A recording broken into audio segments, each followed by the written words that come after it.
انگاری رسما تو رفتی که رسمی حرف میزنی با من پیگیر تو.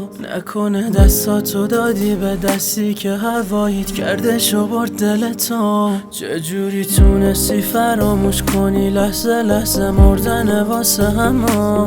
بگو به هم چرا رفتی تو که با هر بحثی بودی عاشق منو. یه جوری رفتی که نتونم روی پام وایسم و خنده هم بمیرن. الکی عمرمو هدر دادم، باید این روزو میدیدم. الهی نشکنه دلت، گرم شه سرت به زندگی با یارت. این سر قصه دردا شدنم زاد منو غرق خاطراتت.